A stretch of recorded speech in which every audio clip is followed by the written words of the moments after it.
to the promise contained in its first words: we, the peoples.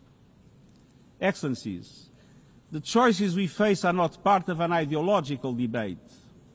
They are a matter of life and death for millions. As I scan the global landscape, we must make 5 critical choices. First, we must choose peace rooted in international law. Peace is our first obligation, yet today wars rage with a barbarity we vowed never to allow. Too often, the Charter is brandished when convenient and trampled when not. But the Charter is not optional. It is our foundation. And when the foundation cracks, everything built upon fractures. Around the world, we see countries acting as if the rules don't apply to them. We see humans treated as less than human, and we must call it out. Impunity is the mother of chaos, and it has spawned some of the most atrocious conflicts of our times. In Sudan, civilians are being slaughtered, starved, and silenced. Women and girls face unspeakable violence. There is no military solution. I urge all parties, including those in this hall, end the external support that is fueling this bloodshed. Push to protect civilians, because the Sudanese people deserve peace, dignity, and hope. In Ukraine, relentless violence continues to kill civilians, destroy civilian infrastructure, and threaten global peace and security. I commend recent diplomatic efforts by the United States and others. We must work for a full ceasefire and a just, lasting peace in accordance with the Charter, UN resolutions, and international law. In Gaza, the horrors are approaching a third monstrous year. They are the result of decisions that defy basic humanity. The scale of death and destruction are beyond any other conflict in my years as Secretary General. The International Court of Justice has issued legally binding provisional measures in the case named Application of the Convention on the Prevention and Punishment of the Crime of Genocide in the Gaza Strip. Since then, a famine has been declared and the killing has intensified. The measures stipulated by the ICJ must be implemented fully and immediately.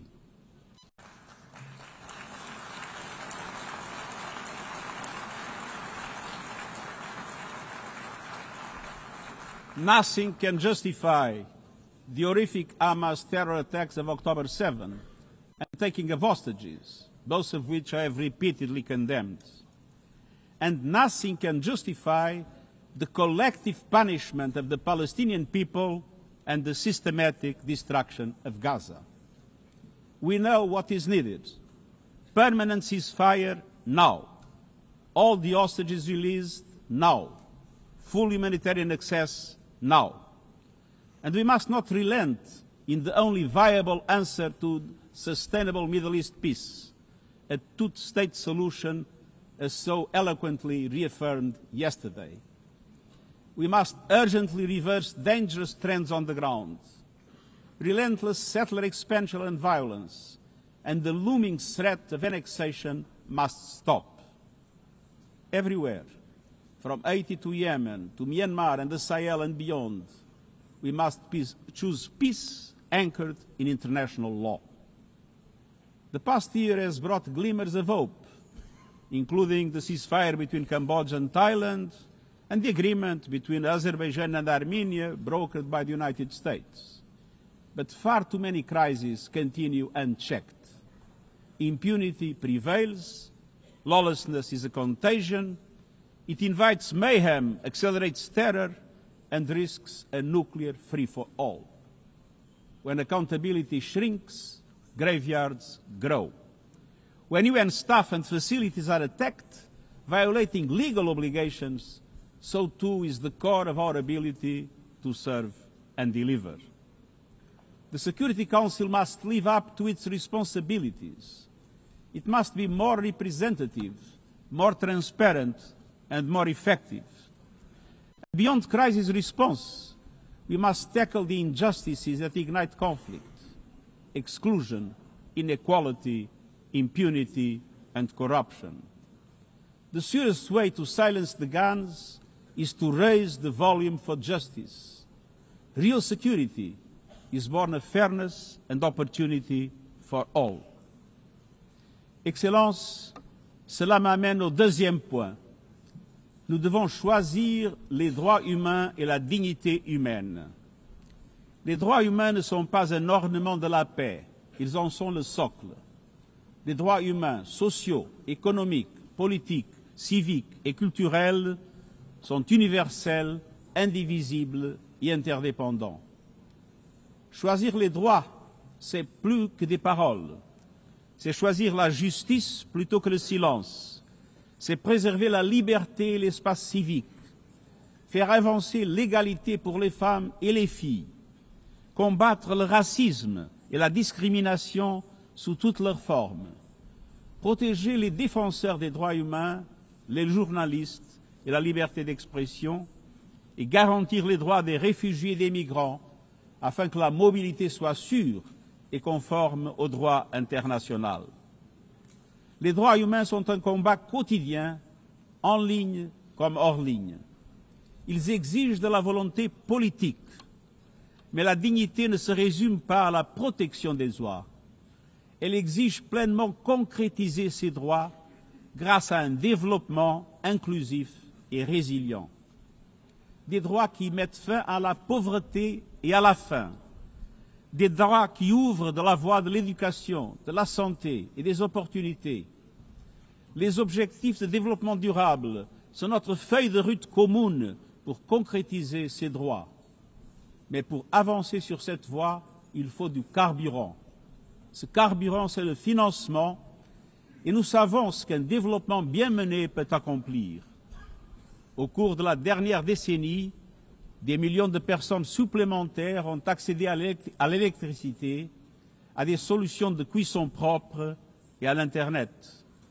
Le mariage des enfants recule, la représentation des femmes avance, mais les coupes dans l'aide au développement font des ravages. Pour un grand nombre de personnes, elles représentent une condamnation à mort. Pour tant d'autres, un avenir confisqué. C'est là tout le paradoxe de notre époque. Nous avons les solutions, mais nous siphonnons le carburant qui nous permettrait d'avancer. Choisir la dignité, c'est choisir la justice financière et la solidarité.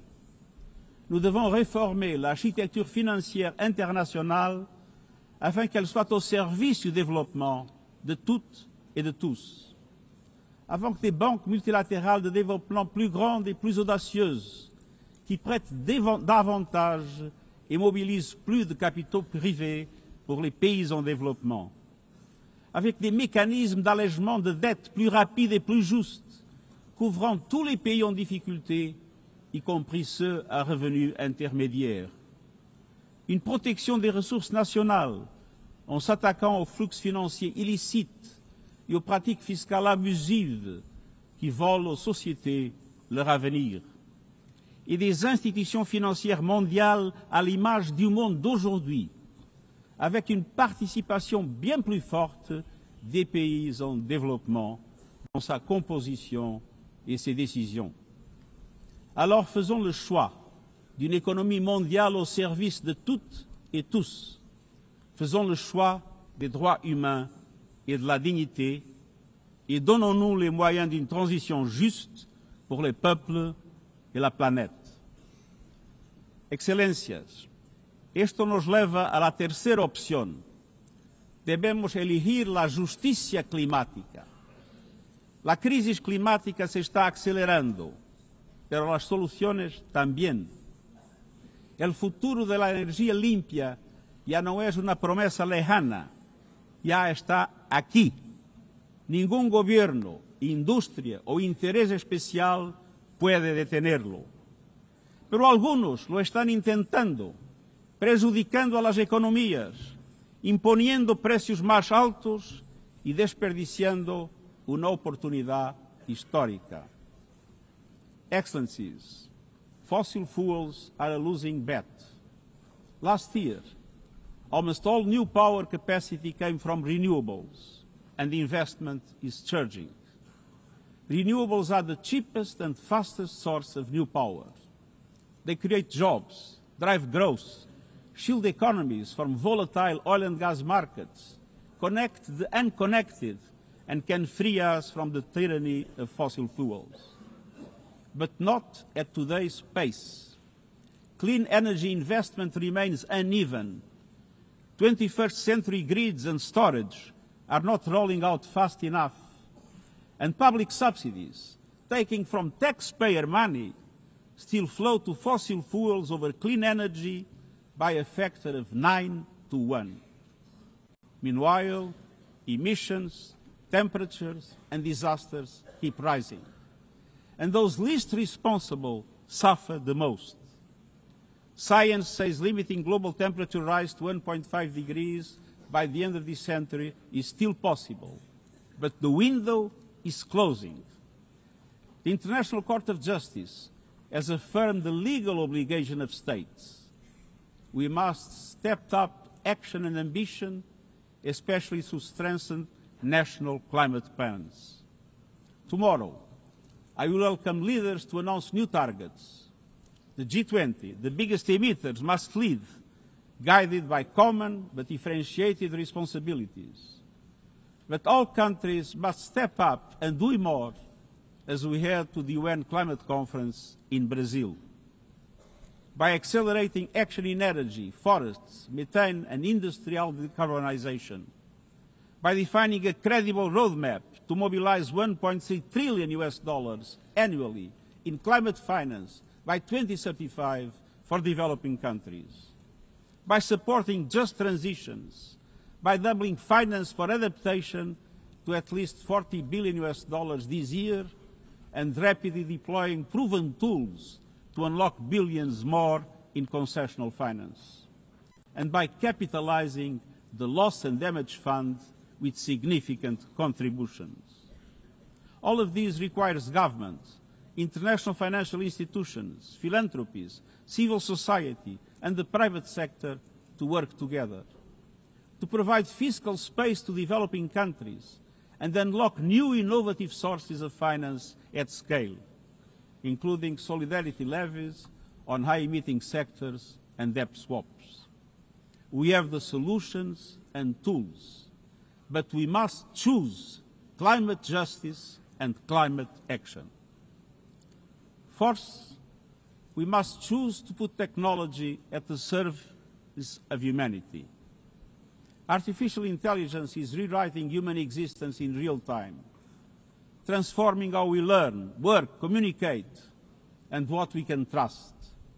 And the question is not how to stop it, but how to steer it for the greater good. Technology must be our servant, not our master. It must promote human rights, human dignity, and human agency. Yet today, AI's advancement in outpacing regulation and responsibility and is concentrated in a few hands. And the risks are expanding to new frontiers, from biotech to autonomous weapons. We are witnessing the rise of tools for mass surveillance, mass social control, mass disruption, and even mass destruction. Tools that can drain energy, strain ecosystems, and intensify the race for critical minerals, potentially stoking instability and conflict. Yet, these technologies remain largely ungoverned. We need universal guardrails and common standards across platforms. No company should be above the law. No machines should decide who lives or dies. No system should be deployed without transparency, safety, and accountability. Last month, this Assembly took a historic step, establishing an independent international scientific panel on AI and an annual global dialogue on AI governance. Two new pillars of a shared architecture, connecting science with policy to bring clarity and foresight, enabling innovation to flourish while advancing our values and our rights, and ensuring governments, companies and civil society can help shape